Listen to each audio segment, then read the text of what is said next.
En la primera temporada de Fire Force seguimos a Shinra Kusakabe, un joven con la habilidad de encender sus pies en llamas, quien se une a la Compañía 8, un escuadrón especial encargado de enfrentar a los infernales, personas que estallan en llamas de forma espontánea. Su objetivo personal es descubrir la verdad detrás del incendio que mató a su madre y supuestamente a su hermano Sho.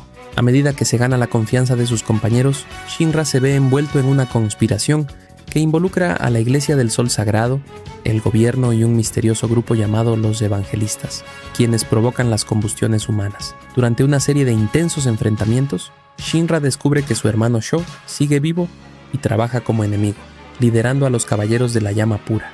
A través de su conexión con el plano sobrenatural de la Adola, Shinra despierta el Adola Burst, una llama especial que parece ser clave en los planes de los evangelistas, cuyo objetivo es provocar un gran desastre que envuelva al mundo en llamas. La segunda temporada expande la escala del conflicto. Shinra, decidido a rescatar a su hermano y frenar a los evangelistas, se somete a un duro entrenamiento para dominar su Adoya Link, una habilidad que le permite conectarse mental y espiritualmente con otros portadores de la Adola. La Compañía 8 empieza a colaborar con otras compañías para investigar la verdad detrás de la Amaterasu, la planta de energía central de Tokio, descubriendo que funciona a partir del sacrificio de un humano con Adoya Burst, lo cual conecta directamente con los planes de los enemigos. Nuevos y poderosos adversarios aparecen como Charon, un escudo humano imparable, e Inca, una joven caótica con un Adoya Burst, que elige unirse a los evangelistas. La tensión aumenta a medida que los enfrentamientos se intensifican, dejando claro que la ciudad está al borde de un nuevo gran desastre y que el destino del mundo depende del fuego que arde dentro de Shinra y sus aliados. Después de todo lo que pasó en la dimensión infernal, el evangelista se encuentra muy satisfecho, pues está a punto de reunir a los 5 pilares dentro de Tokio, pero antes los del culto tendrán que encargarse del escuadrón y de Shinra. Mientras tanto, en la estación, Shinra y Arthur se encuentran entrenando y los demás miembros del escuadrón trabajan normalmente. Por su parte, el capitán Obi informa todo lo ocurrido en las temporadas anteriores: la invasión de la estación de Gina, el demonio de 2 cuernos que protegía otra planta Amaterasu, y también el hecho de que la 8ª estación ahora se ha aliado con Ahima. En fin, después de todos estos acontecimientos, el capitán se muestra muy feliz, ya que menciona que están a solo unos pasos de resolver el problema de la combustión espontánea. Pero en ese instante, el ejército del Imperio irrumpe en las instalaciones para detener al capitán Obi. Lo más importante es que los encapuchados blancos también están allí. Por otra parte, los demás están entrenando más que nunca, ya que se han vuelto muy fuertes. Esto se debe a que Arthur, Shinra y Tamaki entrenaron con el capitán Benimaru, aunque Shinra y Arthur todavía no se llevan bien. Mientras tanto, en el Templo del Santo Sol, el señor Raffles convoca al capitán Burns con el objetivo de unificar todas las estaciones de la Fire Force. Pero lo sorprendente es que Raffles quiere formar una alianza con los encapuchados blancos. Obviamente Burns no está de acuerdo con él al principio, por lo que casi estalla una pelea, pero Haumea utiliza su habilidad y convence al capitán Burns de que en realidad ambos buscan los mismos objetivos, por supuesto liderados por el evangelista, a pesar de que para lograr ese objetivo muchas personas inocentes han tenido que morir. Haumea también menciona que el verdadero objetivo del evangelista es recrear el cataclismo, pero no con una intención malvada. Además, dice que el culto del sol ya ha aceptado esta predicción, por lo tanto, todos están de acuerdo de una manera bastante hábil. Convence al capitán Burns de que las dimensiones que vio cuando perdió su ojo eran una visión de una tierra futura que puede evitarse creando un nuevo sol en el planeta. Al escuchar todo esto, y aparentemente conmovido, el capitán Burns se deja convencer, e incluso se arrodilla ante el evangelista. Por otro lado, en la 8ª estación se enteran de la detención del capitán Obi. Esto significa que los enemigos han logrado infiltrarse, por lo que ahora no pueden confiar en nadie, ya que el ejército también podría estar buscando a Shinra, poniendo en peligro el Adola Burst. Sin embargo, la 8ª estación no se quedará de brazos cruzados y están decididos a rescatar al capitán sin importarles traicionar al Estado. Así es como todos están más unidos que nunca. Pero esto también significa que ahora la 1ª y la 2ª estación son sus enemigos, y al parecer tendrán que enfrentarse a todo Tokio. Sorprendentemente, Lich también está de acuerdo, pues sabía que tarde o temprano tendrían que rebelarse contra el Imperio. Por otro lado, Haumea, que ahora tiene controlado al capitán Burns, planea atraer a Shinra usando al capitán Obi como cebo, amenazando con convertirlo en un infernal. Por otro lado, Shinra se encuentra cara a cara con el capitán Burns, y este le dice que van a implantar un insecto en el capitán Obi. Cuando nuestro protagonista vuelve a la realidad, el equipo se prepara para ocultarse antes de que llegue el ejército imperial, Shinra menciona que deben hacerlo de inmediato porque vio al Capitán Burns a través de una Adoya Link. Es así como más tarde se preparan para abandonar la estación, mientras el Capitán Obi aprovecha su tiempo en la cárcel. En la ciudad se difunde la noticia de que ha sido detenido por el presunto secuestro de un poseedor de Adola Burst. Por su parte, Hibana se encuentra algo preocupada por todo lo que está sucediendo, ya que ahora la octava estación es considerada traidora. Ella también podría estar en peligro. Benimaru también se entera de lo ocurrido con la octava y, obviamente, está preocupado. Hablando del octavo escuadrón, vemos que están huyendo como forajidos cuando de pronto se encuentran con Joker. Sin embargo, no viene en busca de problemas. Por el contrario, les dice que los llevará a un lugar seguro. De esta forma llegan hasta una alcantarilla, donde Joker les dice que deben elegir entre la esfera de la luz y la de la oscuridad. Después de un rato caminando, llegan al centro de operaciones de Joker y empiezan a discutir cómo van a rescatar al Capitán Obi. Pero al parecer, Joker sabe dónde está.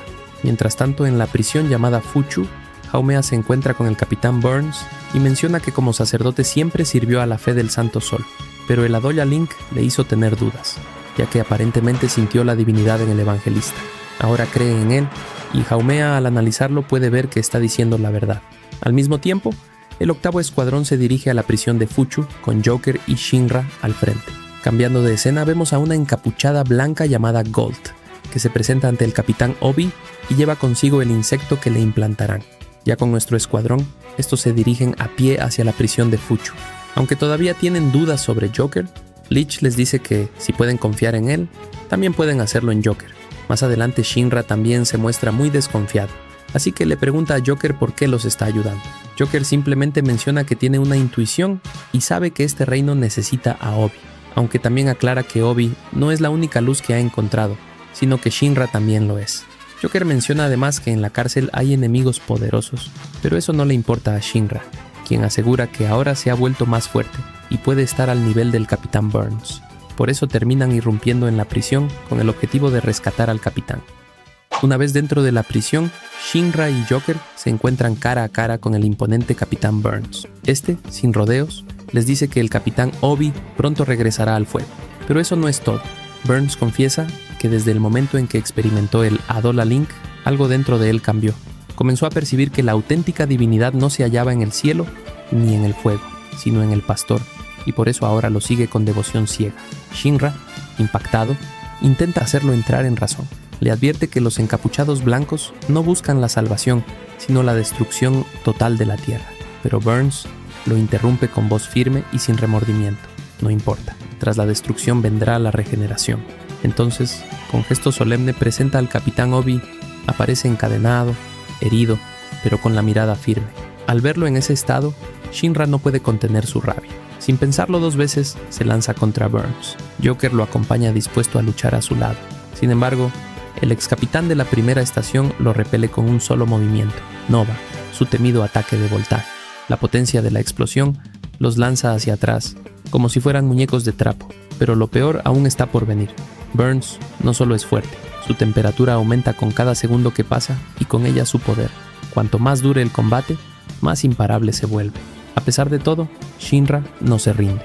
Se levanta una y otra vez lanzando ataques con furia y desesperación, intentando entender qué fue lo que llevó al Capitán Burns, aquel hombre justo que una vez admiró, a entregarse a la locura de los encapuchados. Mientras tanto, lejos de allí, el octavo escuadrón se aproxima a la prisión. Sus expresiones son graves, decididas. Saben que puede que no salgan con vida, pero si es necesario destruir toda la prisión para salvar al capitán, lo harán sin dudar. En paralelo descubrimos que a pesar de haber conectado con el Adola Link, el Capitán Burns sigue vivo, porque Haumea tiene planes para él, conectarlo con su doppelganger, una copia oscura de sí mismo. Gold, otra de las piezas del culto, asegura que se encargará personalmente del escuadrón octavo. Mientras tanto, en el santuario del inframundo, Haumea se sumerge en las profundidades del inconsciente colectivo. Está reuniendo fuerzas, memorias, sueños, todo lo necesario para lo que está por venir. En otro rincón de Tokio, en la base del quinto escuadrón, la princesa Hibana realiza investigaciones sobre los doppelgangers, tratando de entender su origen y propósito. Algo oscuro se avecina y lo sabe. De vuelta en la prisión, el octavo por fin irrumpe. Se encuentran de inmediato con Gold y varios encapuchados blancos, pero hay algo extraño. Arthur no está con ellos. Tamaki, valiente como siempre, toma la delantera sin vacilar. Se lanza al ataque con fuego y determinación. Los demás miembros del escuadrón disparan en apoyo tratando de cubrirla, pero algo falla. Las balas no hacen efecto. Gold las repele como si nada. En otra parte del complejo, el Capitán Burns ya ha entrado en su fase 2. Su cuerpo parece arder con un fuego que no pertenece a este mundo. Mientras tanto, Licht, analizando con rapidez, intuye que el secreto del poder de Gold está en su brazo derecho, pero no tiene tiempo de descubrir más detalles. No importa, el 8º escuadrón ya tomó una decisión. Van a pelear y van a vencer. Mientras la batalla continúa, Licht finalmente logra descifrar el poder de Gold. Al parecer, su habilidad está relacionada con el oro y el calor. Primero calienta el metal y luego lo magnetiza a través de su guante especial, lo que le permite manipular metales a su antojo. Esto la hace prácticamente intocable. Sin embargo, Tamaki aún no ha mostrado su carta oculta. Se trata de unos intensificadores de potencia que Vulcan fabricó especialmente para ella. Con su ayuda, Tamaki consigue amplificar su fuego y crear una enorme bola ígnea que lanza directamente contra Gold. El impacto es brutal, pero Gold sobrevive y sin perder tiempo lanza un contraataque feroz contra Tamaki. Por suerte, Tamaki, fiel a su costumbre, se libera de parte de su equipo y con mayor agilidad logra esquivar sus ataques. Pero aún hay un obstáculo más. El teniente observa que la única pieza metálica que queda en el traje de Tamaki es su cinturón, lo que la vuelve vulnerable al magnetismo de Gold. La única opción, deshacerse incluso de sus pantalones. Aún así, no es suficiente. Es entonces cuando Licht propone una solución audaz. Deben anular el magnetismo del guante de Gold usando otro cuerpo magnético. El plan consiste en cubrir el guante con hierro fundido. Con el apoyo de Lisa, que protege al equipo utilizando su lava magnética, Tamaki comienza a calentar hierro, pero pronto confiesa que su llama no es lo suficientemente caliente para fundirlo por completo. Así que Vulcan, sin perder el tiempo, lanza uno de sus intensificadores de potencia directamente al trasero de Tamaki. Aún necesitan algo más, oxígeno. Solo así pueden elevar las llamas al nivel necesario. Finalmente, con la bola de hierro derretido lista, Tamaki la lanza contra el guante de Gold, anulando por completo su magnetismo. Aprovechando la oportunidad, el teniente apunta sin dudarlo y dispara directamente a la frente de Gold, acabando con ella al instante. Pero aparece un nuevo enemigo, un verdugo llamado Stream. Sin perder tiempo, empieza a atacar con poderosas corrientes de aire que arrasan con todo a su paso. Está a punto de rematar al teniente cuando de repente Arthur aparece en escena y lo salva con un solo golpe, eliminando al verdugo al instante. Llegó tarde porque se cayó durante el trayecto a la prisión. Mientras tanto, Burns da una orden escalofriante. Deben liberar al insecto sobre el Capitán Obi con la intención de convertirlo en un infernal. Parecía que el Capitán Obi sería transformado en un infernal, pero lo impensable ocurre. Su cuerpo tan absurdamente musculoso se resiste. El insecto, incapaz de penetrar su piel endurecida por el entrenamiento extremo, no puede entrar en él. Y no solo eso, Obi logra liberarse por su propia fuerza, sorprendiendo a todos. Intentan con más insectos, pero ninguno consigue invadir su cuerpo. Obi, sin perder la calma, comienza a lucir sus músculos con orgullo, prácticamente desafiando a sus enemigos solo con su físico. Mientras tanto, en la parte baja de la prisión hace su aparición otro encapuchado blanco, Dragón. Al escuchar ese nombre, Arthur se emociona al instante. Después de todo, ¿qué podría ser más épico para un caballero que enfrentarse a un dragón?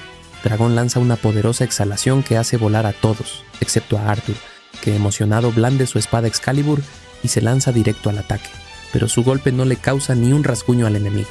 Por el contrario, Dragón lo lanza volando con un solo movimiento, dejándolo mal herido. A pesar de que el miedo lo invade y tiembla, Arthur no se detiene. Sigue atacando sin éxito. Licht, observando la escena, explica que la fuerza de Arthur depende directamente de su imaginación. Cuanto más fuerte cree que es su enemigo, más poder genera. En otras palabras, Arthur está completamente desquiciado, pero es parte de su fuerza. Sin embargo, ni siquiera eso es suficiente. Dragón no recibe daño alguno.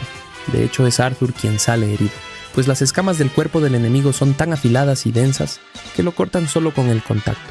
Licht teoriza que Dragón tiene un cuerpo de infernal y parece ser cierto. Dragón transforma su brazo en una masa oscura y ardiente y golpea a Arthur con una fuerza brutal, dejando claro que puede convertir partes de su cuerpo en infernales a voluntad. Al mismo tiempo, entre los enemigos comienzan a surgir teorías.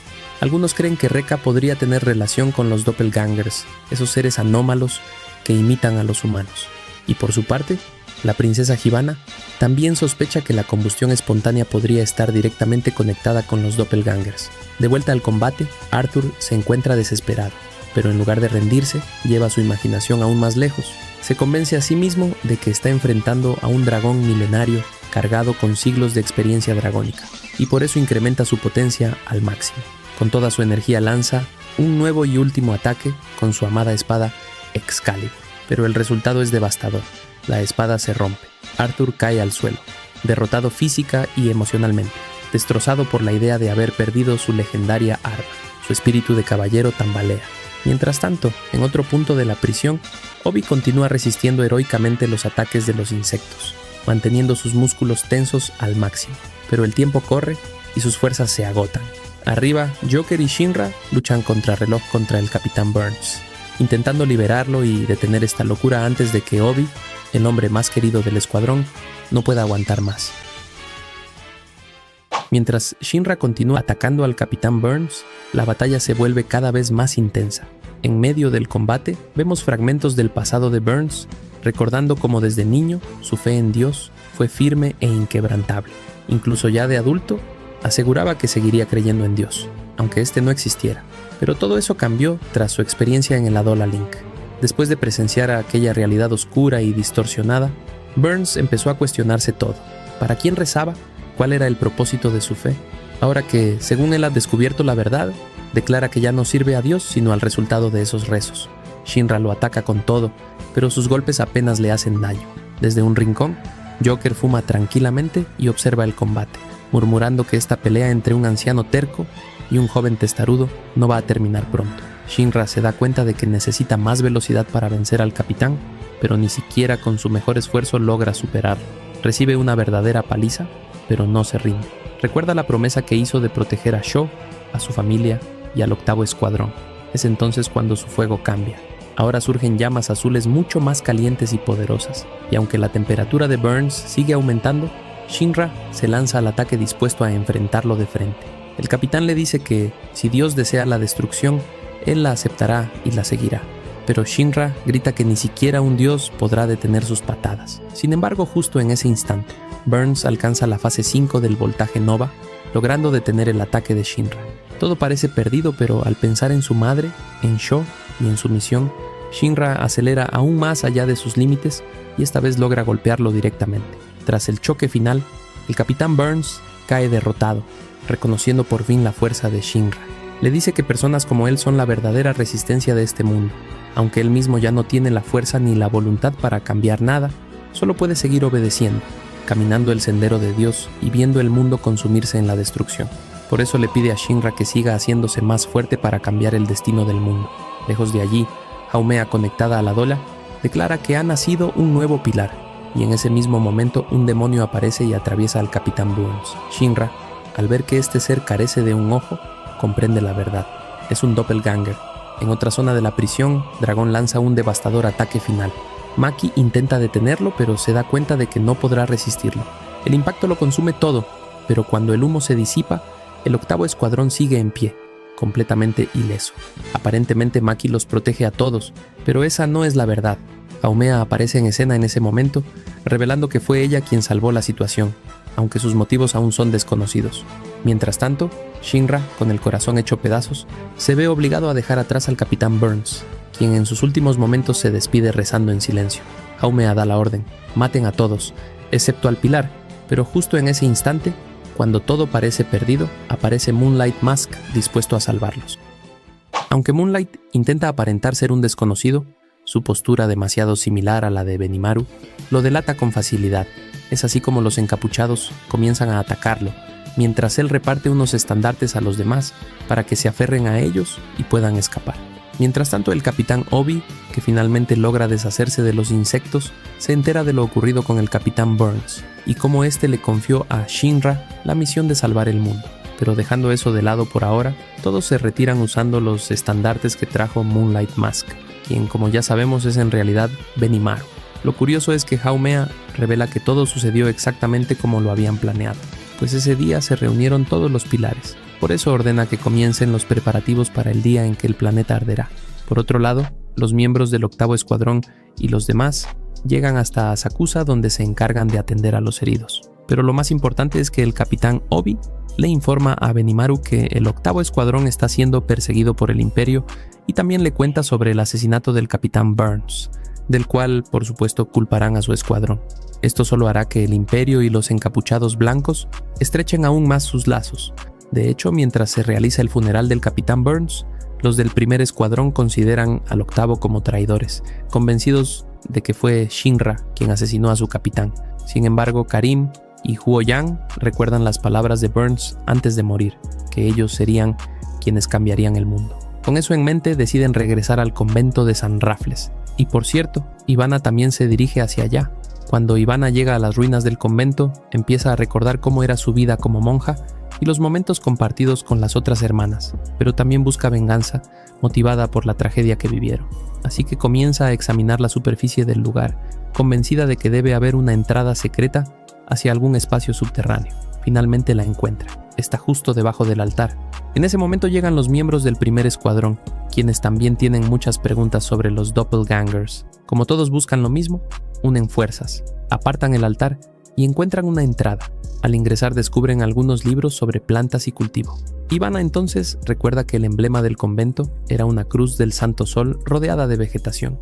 También recuerda que las hermanas comían vegetales 3 veces al día, los cuales cultivaban ellas mismas, y de pronto cae en cuenta de algo escalofriante. Durante todo ese tiempo las estaban criando a ellas como si fueran cultivos, por eso les daban nombres de flores. Justo en ese instante aparece la hermana superior Sumire, quien dirigía el convento en el pasado, dejando a Ivana completamente impactada. ¿Cómo podía ser posible que alguien a quien todas las niñas veían como una madre fuera la responsable de todo lo que sucedió?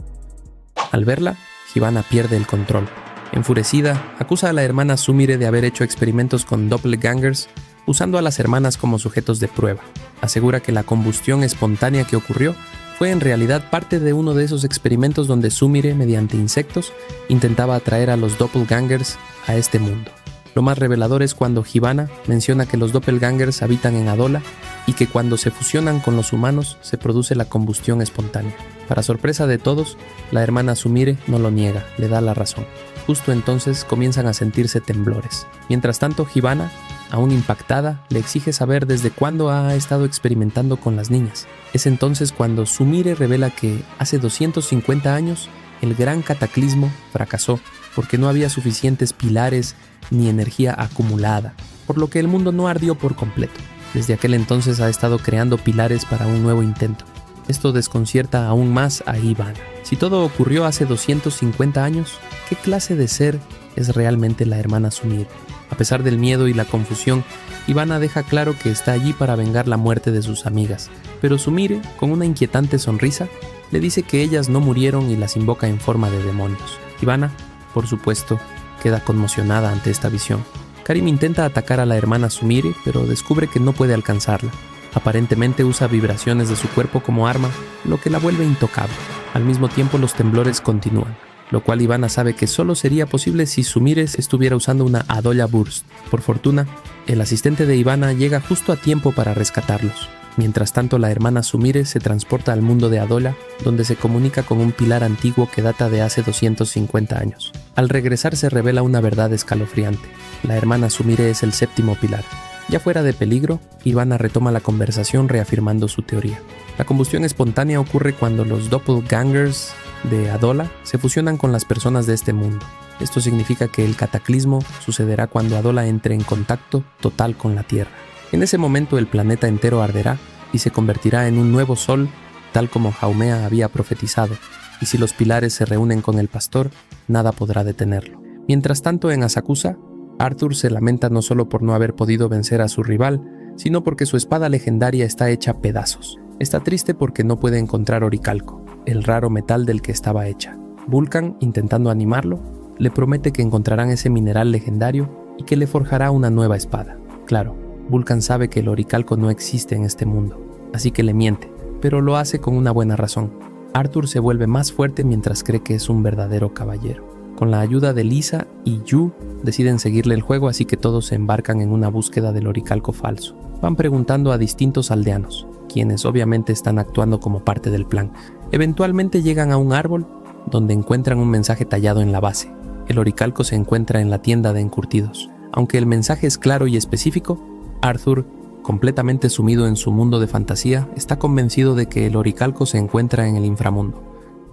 Así, Arthur toma la firme decisión de adentrarse en el inframundo. Vulcan, consciente de que aquello es una completa locura, decide aún así seguirle la corriente, pues sabe que detenerlo es imposible.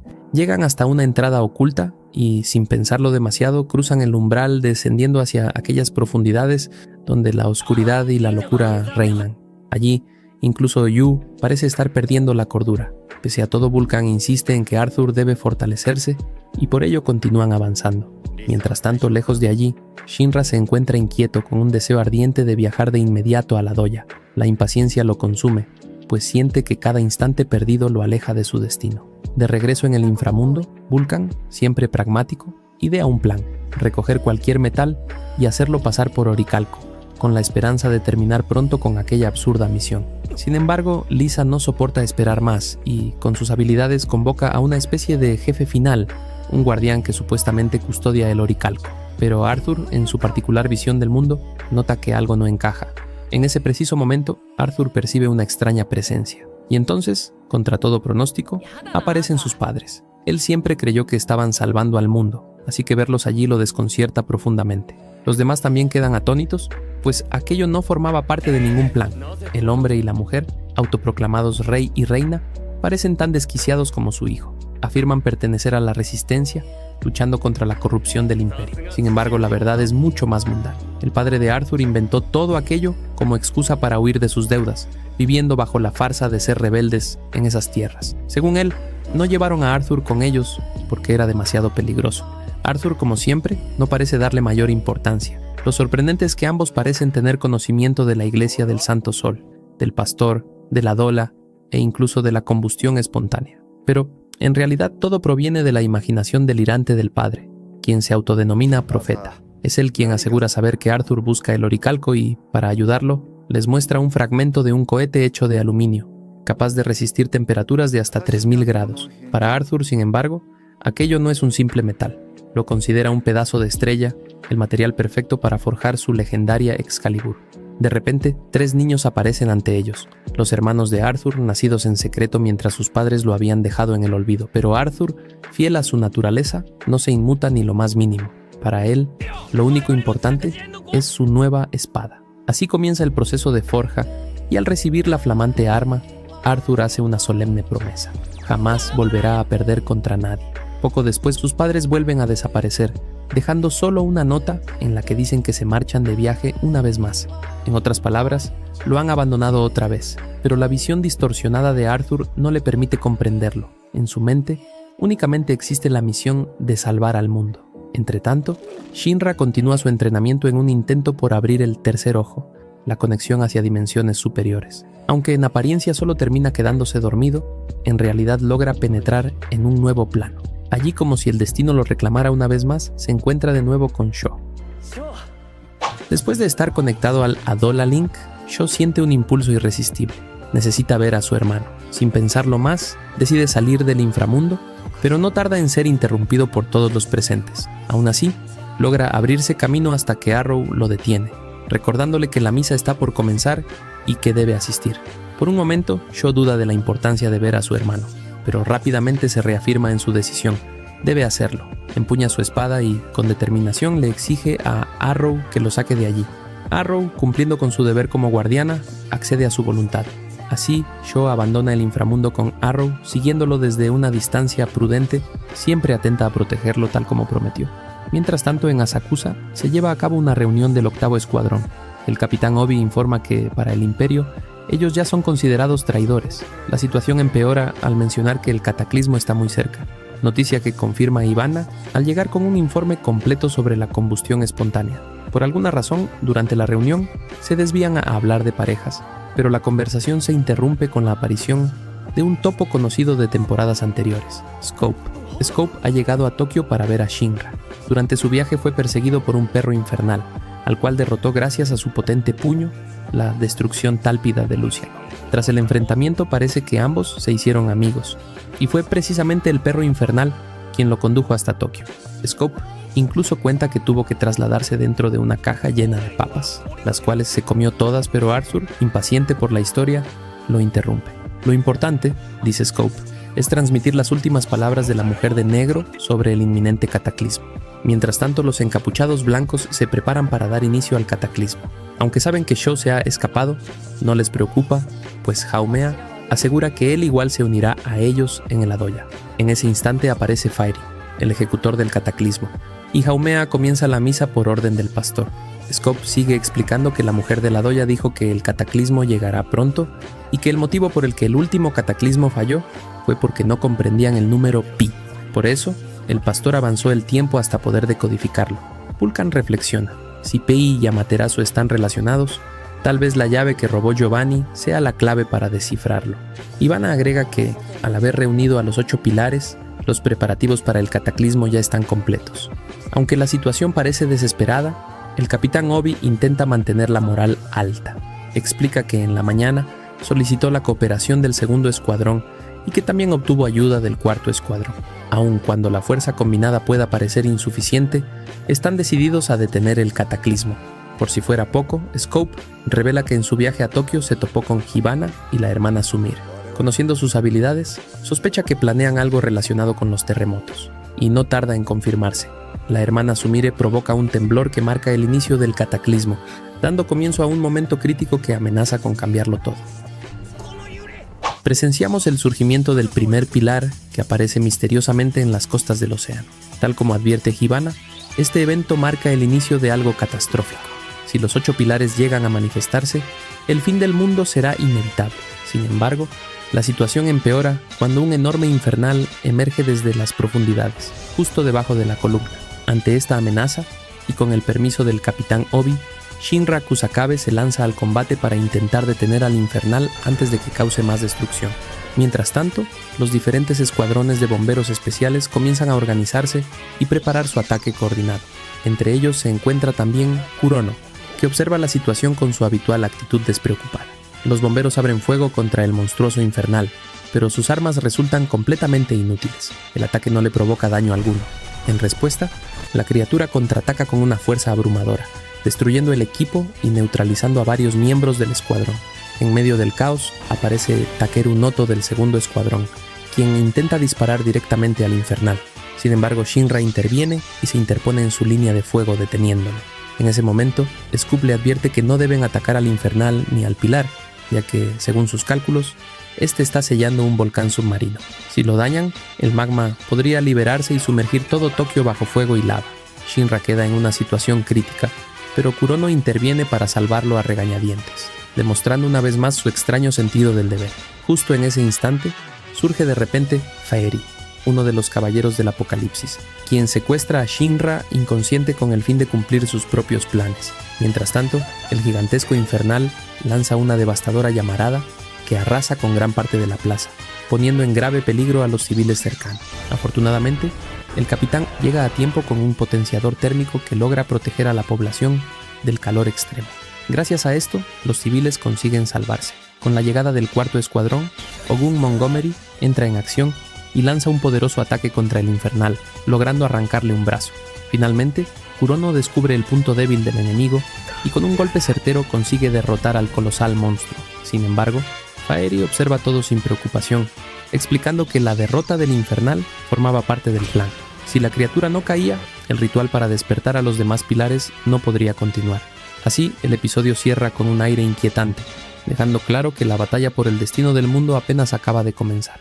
La historia continúa justo donde quedó el anterior, con Faeri sosteniendo a Shinra inconsciente en medio del caos. Sin embargo, en un giro repentino, Sho Kusakabe aparece y lanza un poderoso ataque contra Faeri, logrando cortarlo por la mitad tras un gran esfuerzo.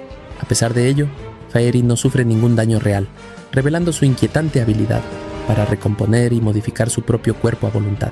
Mientras tanto, Shinra sigue flotando en el aire, atrapado e inconsciente, por lo que los demás se apresuran a rescatarlo antes de que sea demasiado tarde. En ese momento, Faeri explica con serenidad que, gracias al poder de la Doya, es capaz de manipular la gravedad misma, moldeando su energía para alterar el flujo de la luz e incluso el entorno a su alrededor. Su dominio sobre la gravedad le permite controlar la realidad de maneras casi divinas. Antes de retirarse, Faeri acusa a Sho de haber traicionado al pastor, la figura líder de su culto, y le advierte que permanezca atento para presenciar el prólogo del nuevo cataclismo. Sin embargo, Sho ignora sus palabras y se lanza a salvar a su hermano Shinra.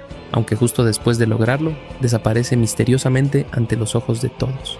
Al mismo tiempo, el gigantesco infernal que había emergido en la costa se desintegra completamente, disolviéndose en cenizas. En otro punto de la ciudad, Iris experimenta una extraña visión, como si una fuerza espiritual estuviera tratando de comunicarse con ella. Paralelamente, Jonah reflexiona sobre su verdadera procedencia. Revela que llegó a este mundo hace 250 años, cuando el primer cataclismo no se completó con éxito. En aquella época conoció a Amaterasu, a quien entregó el poder del Adola Burst, y más tarde encontró a un líder de caravana llamado Raffles Smith, un hombre influyente en su tiempo. Jonah decidió adoptar su identidad y, bajo ese nombre, fundó el culto religioso centrado en la adoración de Amaterasu, la Iglesia del Santo Sol. De esta manera, la historia humana quedó envuelta en siglos de manipulación y engaño divino. De vuelta en el presente, los restos del infernal se acumulan alrededor del primer pilar y Faerie ordena solemnemente que las llamas de la Adola iluminen este mundo, marcando el inicio de una nueva fase del plan apocalíptico. En el plano espiritual de la Adola, Shinra despierta y se encuentra con Inca, quien también está allí. Desesperado por entender lo que ocurre, Shinra le pide que use su habilidad para ver el futuro y le diga qué sucederá. Pero Inca le aclara que solo puede ver los futuros que ya están determinados, y que las respuestas que busca podrían hallarse en el pasado, antes del cataclismo original. Con esa idea, Shinra decide viajar hacia el pasado, acelerando su velocidad hasta tal punto que rompe las barreras del tiempo, comenzando a retroceder a través de la Doya. Al hacerlo, contempla un mundo anterior a la combustión espontánea, un Tokio completamente diferente, lleno de vida y tecnología. Sin embargo, lo que ve lo deja profundamente impactado. El mundo antes del cataclismo no es otro que nuestro propio mundo, el mundo tridimensional de los seres humanos reales. Shinra se siente abrumado por la visión, mareado y con náuseas, incapaz de comprender la magnitud de lo que presencia. Finalmente, despierta inmovilizado en una cama, escuchando en las noticias que ha aparecido un quinto pilar, señal de que el cataclismo está cada vez más cerca de completarse. Así concluye el episodio, dejando al espectador con más preguntas que respuestas y una sensación de inquietud ante la revelación de que el mundo de Fire Force podría ser el reflejo distorsionado de nuestra propia realidad. Con esto hemos llegado al final de este anime. Recuerda dejarnos en los comentarios alguna otra obra que te gustaría que resumiéramos. Nos vemos hasta la próxima.